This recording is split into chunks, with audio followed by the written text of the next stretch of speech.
Good day. For today's discussion is about learning to be a better student. From the concept itself, we will learn more about the techniques as well as the constructs of how our brain tends to manage for us to learn about the things that we encounter every day of our life. A good number of our growing years are dedicated to studying in school. Come graduation day, only our studies end, but not our learning. Learning never stops. Whatever we are doing, we learn something in every situation we have encountered. So, since learning is a constant in life, taking the time to manage the way we learn is a must. This way, we will know how we learn best and improve the way we plan our personal development. So, what are the happenings when we are learning? During learning, our brain and behavior changes. We all know that the brain is a complex organ that controls thought, memory, emotion, touch, vision, breathing, hunger, and every process that regulates our body. It processes information that it receives from the senses and sends messages back to the body. So, we have different 5 senses. What are those? Such as sight, hearing, touch, smell, and taste. And the brain composed billions of neurons. Neurons are information messengers. They use electrical impulses and chemical signals to transmit information between different areas of the brain and between the brain and the rest of the nervous system. When we are learning, important changes take place in our brain, including the creation of new connections between your neurons. This phenomenon is called neuroplasticity. According to neurologist and educator Judy Willis, neuroplasticity is defined as the selective organizing of connections between neurons in our brains. This means that when people repeatedly practice an activity or access a memory, their neural networks groups of neurons that fire together, creating electrochemical pathways, shapes themselves according to that activity or memory. When people stop practicing new things, the brain will eventually eliminate or prune the connecting cells that form the pathways. So, what happens in the brain while learning? Learning takes place at synapses, the junctions between neurons. So, first is how neurons react to new information. Second is how we make new information easy to learn. Third is how the brain stores in new information. And fourth, how we learn new information effectively. First, how neurons react to new information. So, learning something new causes the performance of newly associated synapses to change. For example, Tom starts attending boxing classes. He takes it once a week. Second, how we make new information easy to learn. So, along with the new information comes an element like an image, an emotion, or a sound to which we relate the new information to. So, right now, Tom associates boxing with exercise and stress release. The third, how the brain stores new information. The brain allocates space where this new information is stored. The more synapses fire when the new information is used, the more its allocated brain space grows. So, Tom enjoys boxing and now takes classes thrice a week. Fourth, how we learn new information effectively. The more synapses and the new information fire, the more we truly learn it.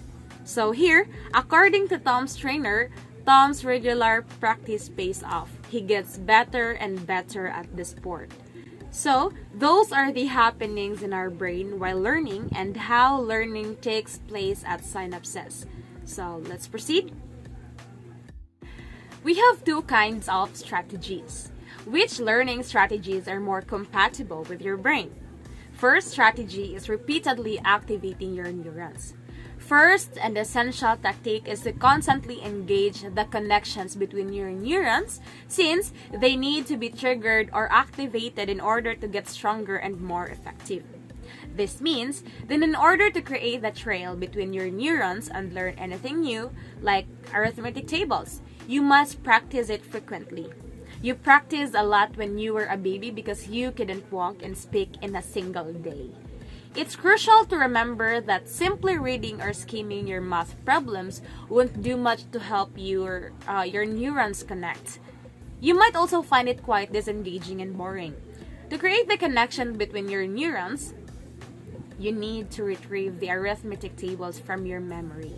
In other words, you have to recall the answer yourself to activate your connections. We're not saying that this is easy to do. However, scientists think that this struggle improves learning because the challenge is an indication that you are building new connections. Always keep in mind that learning something new is like hiking in the woods without a route. You will probably start out slowly, but if you keep going, trails will start to form, and ultimately, you will be walking on well-worn paths. Additionally, if you try to recall what you've studied and make a mistake, it can help you find areas where you need to study more and show you which trail needs more attention. Scientists have also noted that performing tests or exams can help you remember information better than studying alone. For example, if you study your arithmetic tables interspersed with test periods, you will probably perform better on your final test than if you had only studied. Why? The tests require that you retrieve the information from the neurons in which the information is stored, thus activating your connections and contributing to their strengthening. The point is thus to practice retrieval in an engaging way. There are different strategies that you could try at home. For example, answering practice questions or using flashcards. This should improve learning more than rereading or listening to lectures, as long as you do not flip the flashcard over before recalling the answer. Other strategies include preparing questions to ask to a classmate or a parent, as well as redoing tests or exercises. Use your imagination. What you need to remember is that first, for your neurons to strengthen their connections, you need to retrieve the information and avoid just reading or listening to the answer. Second, you should plan a way to get feedback to know whether you got something correct or incorrect. Do not be discouraged if you face challenges. This is a natural step of the learning process taking place in your brain. Let's proceed to the second strategy, spacing the activation of neurons. You undoubtedly question how often you should practice now that you are aware that neurons need to be activated repeatedly for learning to take place. Scientists who study the learning brain observe that breaks and sleep between learning periods enhance learning and minimize forgetting. It therefore seems better to retrieve often within spaced practice sessions, as opposed to a mass practice. Practicing a task continuously without rest.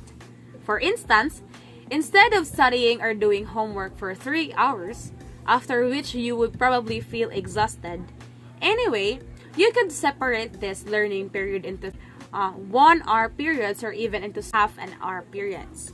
In short, when spacing your retrieval practice, you allow your brain to make the connections that you strengthen during your practice sessions more efficient. When you take a quick break from practicing, let us say 20 minutes recess, you allow for the maintenance or replacement of the receptors on the surface of the neurons. The receptors are like electric outlets that receive the nerve impulse, like electrical signals from the other neurons. Taking a break helps them work better.